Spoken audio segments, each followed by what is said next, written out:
Doctor Beena Philip ഉദ്ഘാടനം ചെയ്യുമെന്നും റഹാബ്കോൺ 2024 സംഘാടകർ വാർത്താസമ്മേളനത്തിൽ പറഞ്ഞു. News bureau, Kozhikode. പരിസ്ഥിതി സൗഹാർദ്ദ നിർമ്മാണ രീതിയുമായി പുതിയേടത്ത് താഴം ചിറക്കുഴി റോഡ് നവീകരണം തുടങ്ങി. റോഡിലെ സാധനങ്ങൾ ഇളക്കി മാറ്റി അതേ വസ്തുക്കൾ കൊണ്ടാണ് പുനർനിർമ്മിക്കുന്നത്. മലബാറിൽ ആദ്യമാണ് ഇത്തരം നിർമ്മാണ രീതി അവലംബിക്കുന്നത്.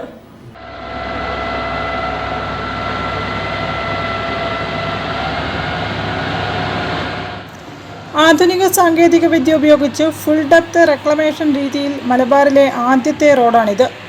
ഊരാളുങ്കൽ ലേബർ കോൺട്രാക്ട് കോഓപ്പറേറ്റീവ് സൊസൈറ്റിയാണ് നിർമ്മാണം നടത്തുന്നത്.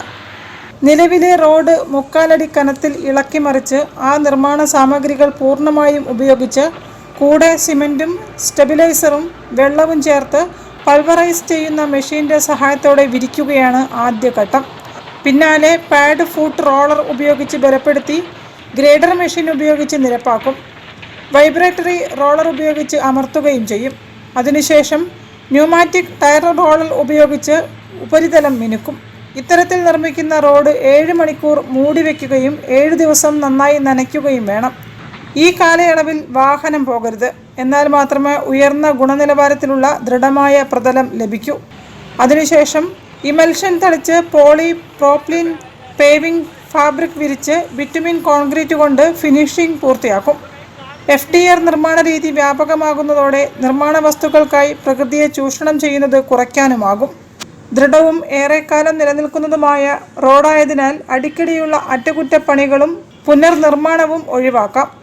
നിർമ്മാണ പ്രവൃത്തിയുടെ വേഗം കൂട്ടാനും ചെലവ് കുറയ്ക്കാനും FDR രീതി സഹായിക്കുമെന്ന് ULCC അധികൃതർ പറയുന്നു. സംസ്ഥാനത്ത് ഗ്രാമീണ റോഡുകളിലാണ് ഈ രീതി വ്യാപകമായി നടപ്പാക്കുന്നത്. PMSGY പദ്ധതിയിൽ മലബാർ മേഖലയിൽ ഊരാളുങ്കൽ സൊസൈറ്റിക്ക് ഇത്തരം 13 കരാറുകൾ ലഭിച്ചിട്ടുണ്ട്. News bureau, Kozhikode. Salafi learning and research സെന്ററിന്റെ 36ാം സംസ്ഥാന സംഗമവും അവാർഡ് വിതരണവും മെയ് 19